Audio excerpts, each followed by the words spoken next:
우리가 구원받은 날 하나님께서 우리를 그 즉시 천국으로 곧바로 데려가시면 좋지 않을까요?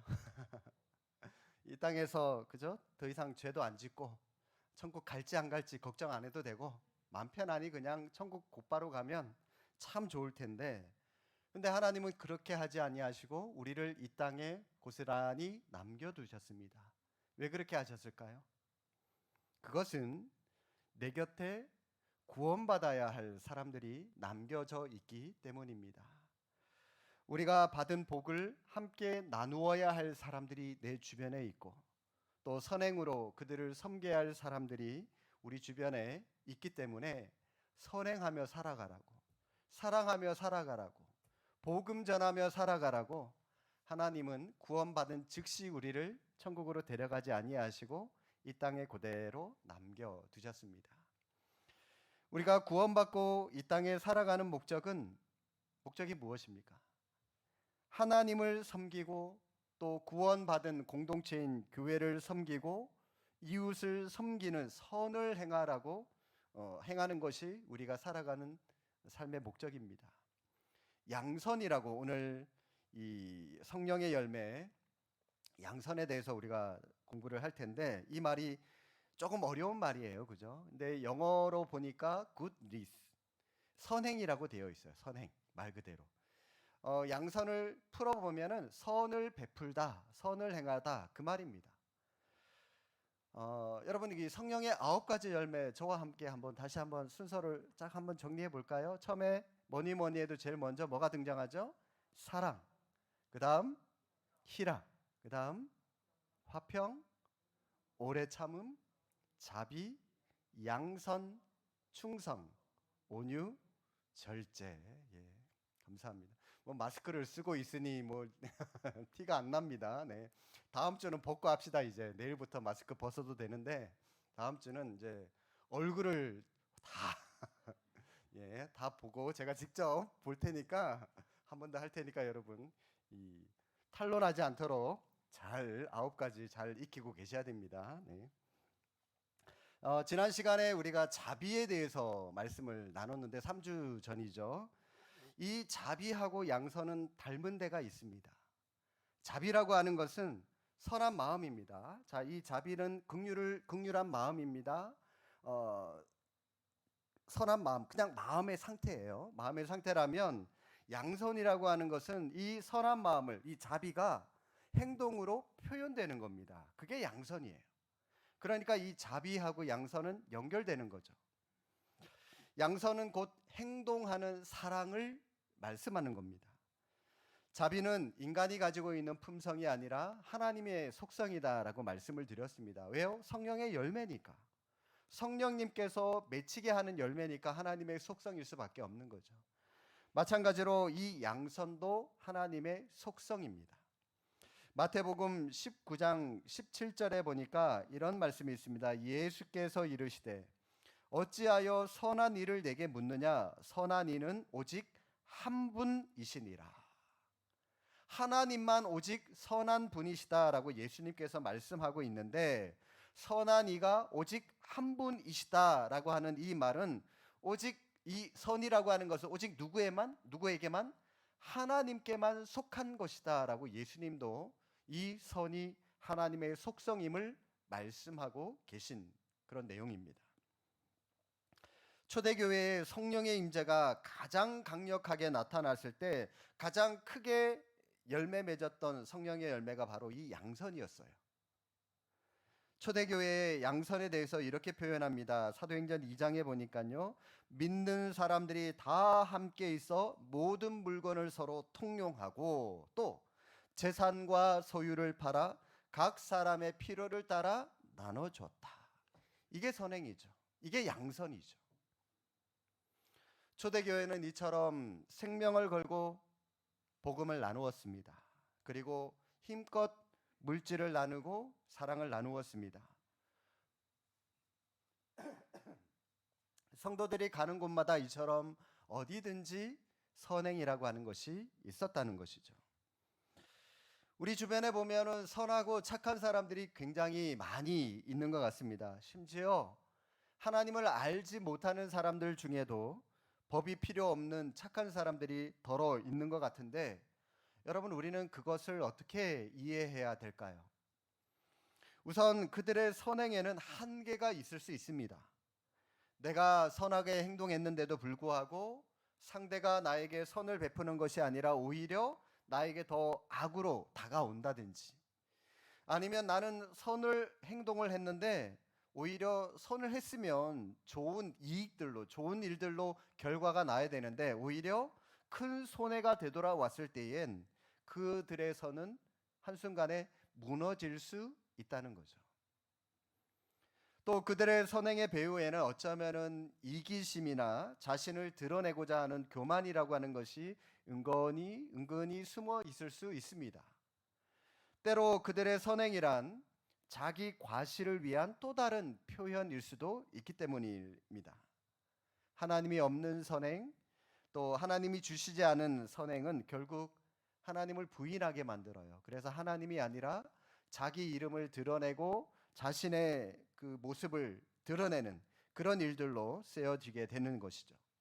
결국 하나님을 거역하게 만들고 자기 이름을 드러내게 만들어서 나아가서 하나님을 대적하게 하는 또 다른 율법을 만들어낼 수밖에 없는 겁니다.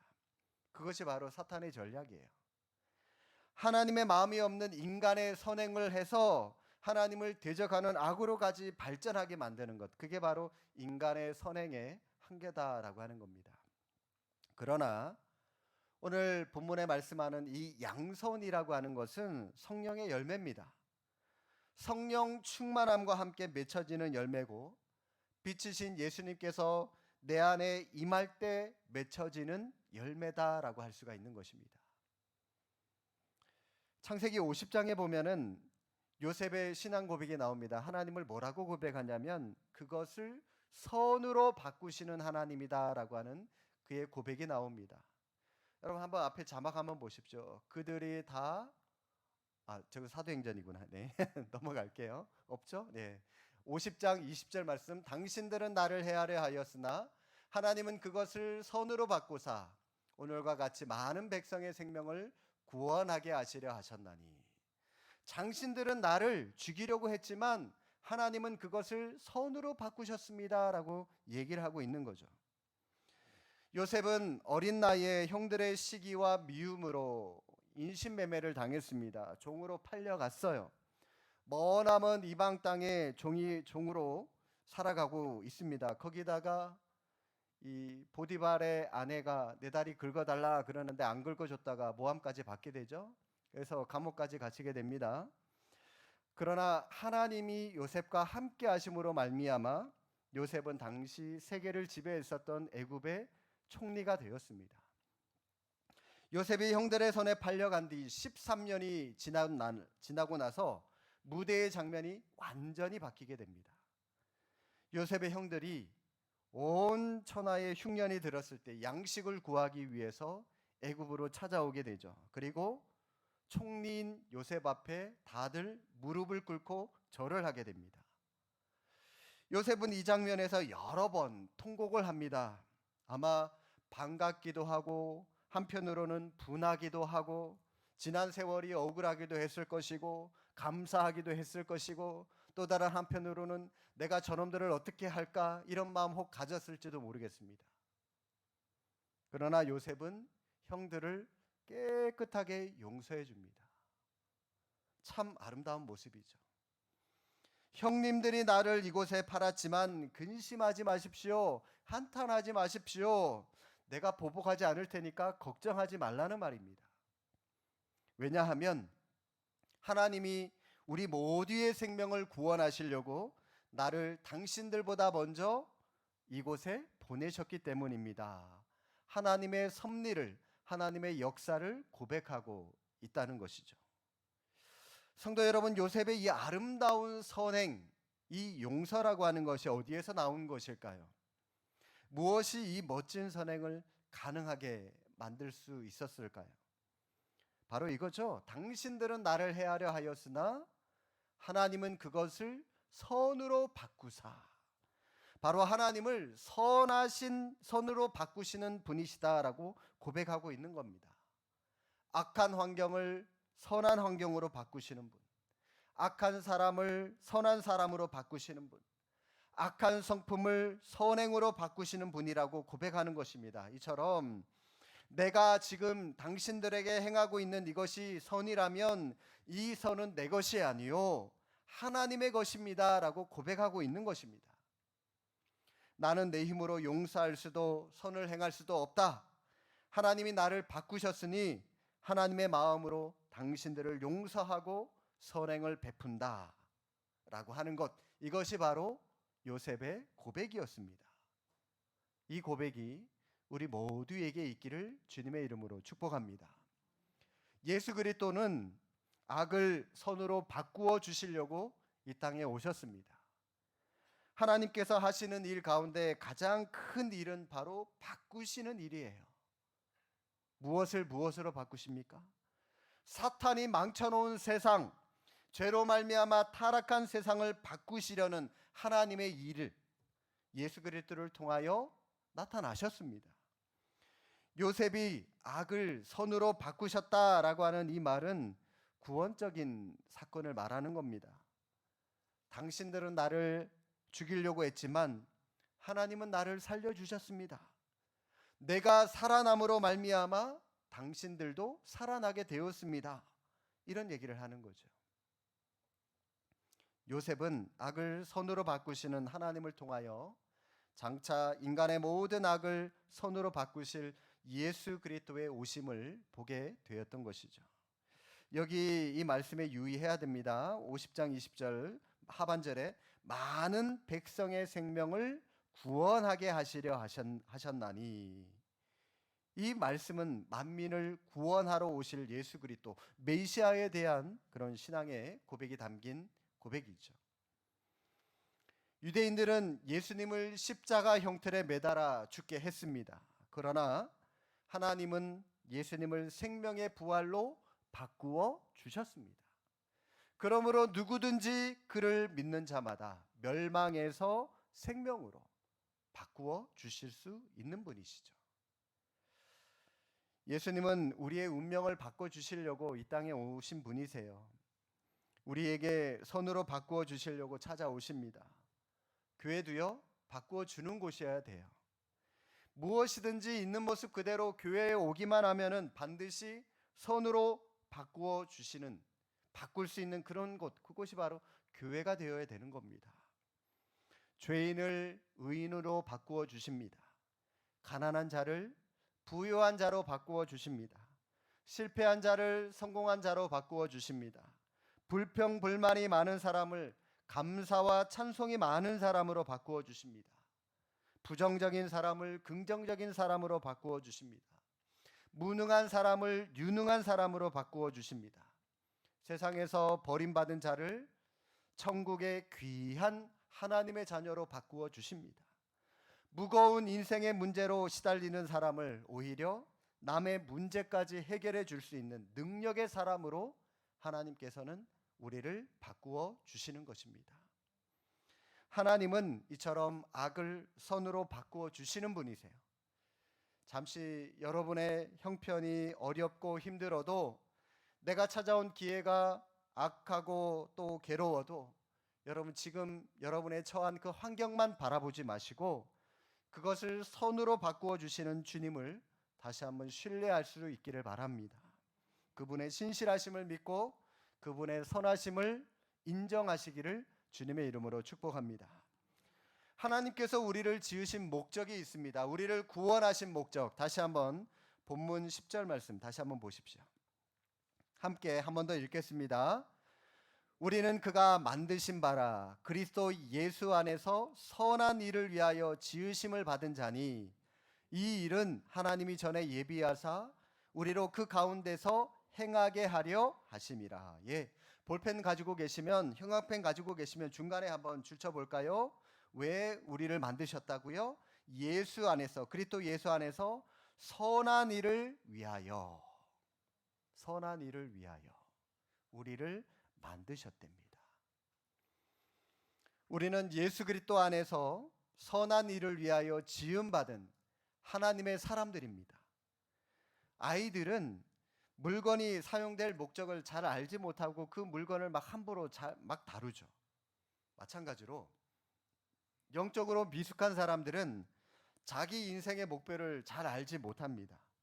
그러던 그 사람이 영적으로 자라고 성숙하고 성령 충만을 경험하게 되면 자신이 왜 이 땅에 태어났는지, 구원받은 목적이 무엇인지, 내가 왜 이 땅을 살아가는지 그 이유를 서서히 알게 되고 그 아는 것으로 끝나는 것이 아니라 그대로 살아가려고 애쓰게 되는 것이죠.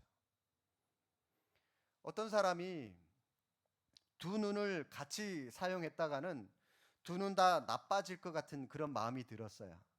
그래서 한쪽 눈만 사용을 하다가 한쪽 눈이 나빠지면은 벗어내고 이 다른 쪽 눈을 사용하자. 그래서 붕대로 한쪽 눈을 감았어요. 막 감고 왼쪽 눈만 쓸 거야.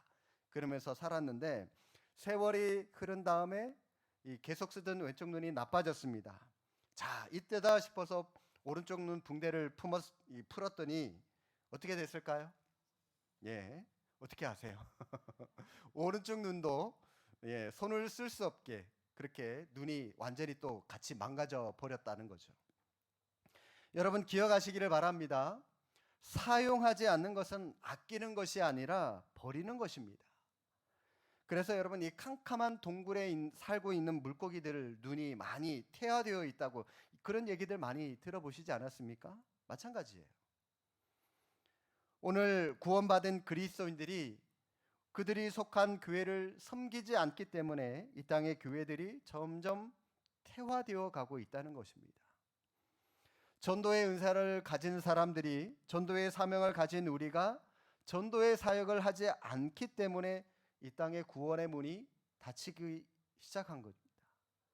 여러분 수원장 한번 나가 보십시오. 도를 아십니까? 뭐 신천지 이단들은 완전히 활개를 치고 돌아다니고 있는데 정통 교회 성도들은 감히 전도할 엄두를 못 내요. 전도를 못 합니다. 구원의 문이 많이 닫히고 있죠. 하나님으로부터 받은 그 많은 복과 재능과 은사를 받고도 선행을 베풀고 살지 않기 때문에 이 땅의 교회들이 허약한 교회들이 되고 말았습니다. 너무 고전적인 얘기인 것 같지만 우리 한국교회 성도들에게 많이 익숙하게 알려져 있는 예화가 하나가 있습니다. 사해와 갈릴리 바다 이 비교하는 거 여러분들 많이 아마 설교 시간에 들어보셨을 텐데 한 번 더 복습 차원에서 들어보십시오. 사해 가보신 분 계신가요? 예, 손 들지 마시고 네, 한번 가보십시다. 나중에 이 사해가 이 해수면이 굉장히 지구상에서 낮은 곳입니다. 마이너스 400m예요. 그러니까 바닥보다도 더 이 밑으로 400m가 땅바닥이 푹 꺼져 있는 곳이기 때문에 이 사해에는 물이 흘러 들어오면은 자기보다 낮은 지형이 없기 때문에 물을 다른 곳으로 흘려보낼 장소가 없어요. 그래서 이 사해에는 물을 받기만 합니다. 흘려보내지를 못해요. 다른 곳으로. 가장 낮은 곳이기 때문에. 제가 여러분들에게 누누이 강조하죠. 흐르지 않고 고여 있는 물은 어떻게 된다고요? 예, 썩는다.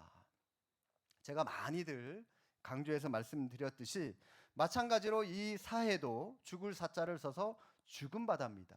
생물들이 못 살아요. 썩은 바다기 때문에. 그런데 이 갈릴리 바다는 많은 물들을 받아들이는 것만큼 주변의 많은 곳곳에서 물들을 받아들입니다.